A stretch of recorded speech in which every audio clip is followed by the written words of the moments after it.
Good afternoon, everyone. Today, I decided to bring a story to you that was very disturbing that Micah came across on TikTok under some really weird and strange things that people have done in the past. And, one of those stories that you probably never heard of, but I had to cover this. So, this is Carl Tanzler. Very interesting fella. Let's see. So, Mr. Carl Tanzler here is known for being in love with the dead. The bizarre, true life story of Carl Tanzler validates the saying that truth is stranger than fiction. This is a story that begins with an early vision that would lead to a number of highly disturbing and unnatural behaviors with the corpse of a young Cuban American woman, Elena Helen Milagro de Hoyas. So although his twisted secrets eventually surfaced, he always maintained that he never expressed what he would consider deep love and affection for a woman that he was um, definitely obsessed with. So, more than 20 years after her death, his obsession still burned brightly, all the way up until his his death in 1952. So, just to give a little background, he was born in Dresden, Germany. He had one sibling, a sister. He was this bright, curious young man. Um, let's see. There was one life event that he would refer to in which he claimed that a long deceased relative visited him. She revealed to him the face of a dark-haired girl who he interpreted as being his one true love. So you have this thing that he reveals later in life that he says a long deceased relative visited him, revealed to him the face of a dark-haired girl. He took that vision and said, "Oh, okay, so this is my one true love." Keep that in mind as I go on. Let's see. He always had this ability to impress others. He had a confidence about him. He for example, he boasted that his resume included 9 advanced degrees. Of course, it was a dubious claim. He held a variety of jobs, such as boat building. He traveled frequently, Australia, India, Italy, the South Seas.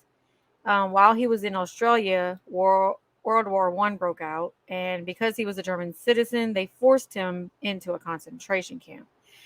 International law at the time forbade the prisoners from returning to their native country, so at the end of the war, they shipped them to a clearinghouse that was set up in the Netherlands. When he was in his 40s, he married a woman named Doris Schaefer. They had 2 daughters together. But the marriage wasn't all that great, primarily because he traveled so often. So in 1926 is when he came to America. He sailed to Cuba without his family and immigrated to the U.S. not long after. He settled in Zephyrhills, Florida, and then his family joined him. But within a year, they left him again and no, I'm sorry. He left them again and relocated to Key West, Florida. So here you already have troubles with his family. And at this point, he adopted the name Von Costel. Don't know where that came from. But so then he found a job as a radiological technician at a U.S. Marine hospital. So this is where it gets, his medical interest background. He wasn't very popular among his colleagues and everything. They found him to be highly opinionated, very egotistical, and his eccentricities, which is his weirdness, in other words, quote unquote, They were largely overlooked due to his relative competency, a quality in short supply at the time. So he was very competent in his job. So even though he was kind of weird and strange, it was kind of overlooked. Well, then enters Maria Elena Milagro de Dios Mesa. I do not know if I'm pronouncing her name correctly, but that is her name. I'm going to share the screen with you guys so you can get an idea of who she is. So, this is the woman that he eventually finds an obsession with. So, this is Maria. Okay, so she was born in 1909. He was born in 1877. She was born in Key West, Florida. She was an attractive girl with luxurious dark hair and an appealing shyness. She was the middle of three daughters to a cigar maker and homemaker. Elena had a beauty that did not go unnoticed. She attracted a fair share of admirers. Early marriage was customary among the Cuban American community, and Elena married Louis Mesa in 1926 at 16 years old. So she was married very early. Unfortunately, the marriage proved to be ill fated. Shortly after Elena miscarried with the couple's child, Louis abandoned his young wife and moved to Miami. So you have this young 16-year-old girl who got married. She's Cuban American. And for some reason, it's not stated exactly why, but after she had the miscarriage, her husband abandoned her and moved away. So on April 22nd of 1930, I'm trying to see the years. Okay. Aurora, which is Elena's mother, she was concerned about her daughter Elena's illness, brought her to the Marine Hospital for examination. So now you have the moment where she gets to meet Carl. It was determined that she was afflicted with tuberculosis, a disease generally considered incurable at the time. As fate would have it, Tanzler was present. After he laid his eyes on Elena, he convinced himself that she was the vision he had seen decades earlier. This was his true love in his mind. So earlier when I was reading that one life event that he always referred back to was that he had a vision of this beautiful, long-haired, beautiful woman that was going to be his true love. When he lays eyes on Elena coming into the hospital as a patient, he tells himself, this is my true love. So this is a little bit about his bedside manner. Convinced that saving her from certain death was his destiny, he persuaded his superiors to allow him to conduct his own experimental treatment on her. He proceeded to administer a series of specialty treatments consisting of homemade elixirs, herbs, and tonics. In addition, he borrowed, without permission, expensive equipment, including an x-ray machine, which he installed in the De Hoya's home. So you have him doing pretty much his own experiment here. And he installed a x-ray machine inside of their home without permission. I don't know if it's without permission of the hospital or without permission of the homeowners. It doesn't exactly say. Maybe it'll go on to say. The doctor also showered Elena with expensive gifts, and even though she did not reciprocate his feelings, he constantly declared his undying love and devotion for her. So, despite relentless efforts, Elena passed away on October 25th of 1931. Carl insisted on paying for all funeral expenses, even hiring a mortician to embalm Elena. He also persuaded her family to allow him to purchase a costly stone mausoleum for her. After the interment of Elena's body, everyone assumed they could put this highly unusual episode behind them. Unfortunately, the doctor's behavior only became more bizarre. So this is just, it gets to be really weird just a warning. Matter of fact, I'll just go ahead and put a trigger warning. Not that I don't think it would trigger anything major, but you just actually never know because some of these things are just insane. But let me go ahead and put that banner up. Okay. So now you have the preservation of beauty. Carl owned the only key to the mausoleum, and he used it to make regular visits to Elena's corpse. So you just heard that. He used it to make regular visits to her corpse. For 2 years, his visits continued, and when locals took notice, rumors began to spread. This caused the hospital to terminate his employment. Not bothered by it, Carl went a step further, using a child's wagon to transport Elena's corpse from the mausoleum to his home. So there you have it. There is the peak of his obsession with this woman. He loses his job. Locals are starting to notice how strange his behavior is, so he goes and takes her body from the mausoleum and brings it to his home. So, together again, the obviously demented doctor undertook extraordinary measures to better preserve her body, including, and this is where I'm going to put a trigger warning disclaimer, using wire to fortify her skeleton, replacing her eyes with glass orbs, mixing plaster and waxed fabric to replace her decaying skin. So he used plaster and waxed fabric. Filling her body cavities with rags, fashioning a wig from her salvaged hair, applied disinfectant, formaldehyde, and perfume to mask her rotting flesh, dressed her in both salvaged clothes and newly purchased clothing, and carefully placed her in his own bed. That, my friends, is disturbing.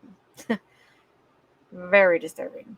I am going to present my screen to show this image here. This is Elena's modified body. So you can see her body here.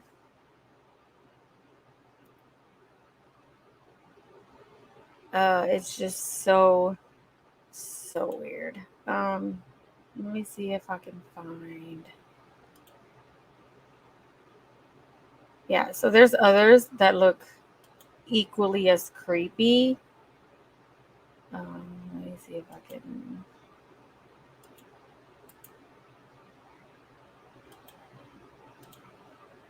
All right, so here's one of kind of what her body, just to give you an idea of what her body looked like after he carefully preserved it. Very, very disturbing. It doesn't even look human in my mind, but very disturbing indeed.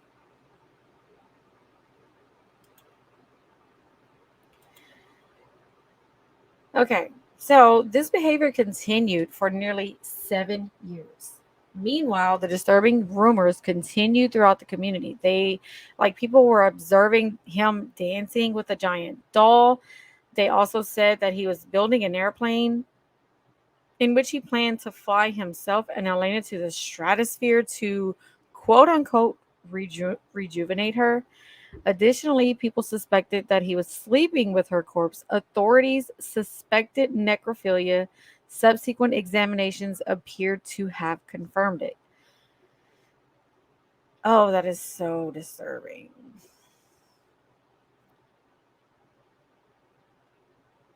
So disturbing. So this is a picture of her airship that he created, that he was going to take her to her quote unquote rejuvenation. And so, yeah, I mean, obviously, you have all these weird things going on with this already eccentric guy, and these people are getting very disturbed. So, wow. Okay. So, the tipping point occurred following a visit by Elena's sister, who, after witnessing Elena's corpse in the doctor's home, notified authorities who promptly arrested him on the charge of gravesite desecration. So the sister ended up visiting him and witnessed her sister's corpse and notified authorities. So there was a trial afterwards. There is a trial and an aftermath. It became a huge media sensation. Of course, the crowd was overflowing. He did take the stand. He was unapologetic. He declared his undying love and devotion for Elena, as well as confirming the airplane rumor.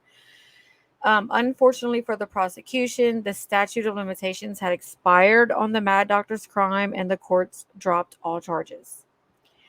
So, following the trial, the local funeral parlor displayed her body, where thousands of morbidly curious people paid $1 to file past her remains.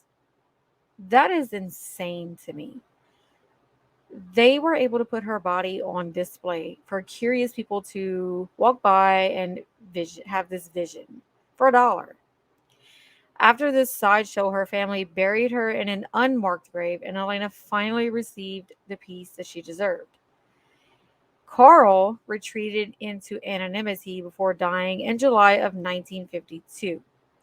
In what was a fittingly ironic twist, he had reportedly been dead for 3 days before his body was discovered, and among his remaining possessions was a life-sized replica dummy of Elena. Wow. So I did not expect that ending. I had not read to this part at all, but just wow. So there you have it. This is just a very, very disturbing story I came across. I thought it would be interesting to bring it up. It's crazy with the things that you come across that like you're like, wait, what? He did what? And it's just strange to me. So let me know your thoughts down below. This is definitely something different than what I've ever covered, but like I said, my channel is expanding into many different genres, including cold cases, weird and odd true crime, such as this story, current true crime, mental health topics, topics that need to be discussed in society. So I will be expanding and doing way different content on my channel. But definitely leave me comments in the comment section and let me know what you think of this bizarre story. Had you heard it before? And if so, just tell me what your thoughts are. I appreciate every single one of you. I thank you all for taking the time to watch and listen to this bizarre story. And I hope to see you again soon. Take care and have a blessed day.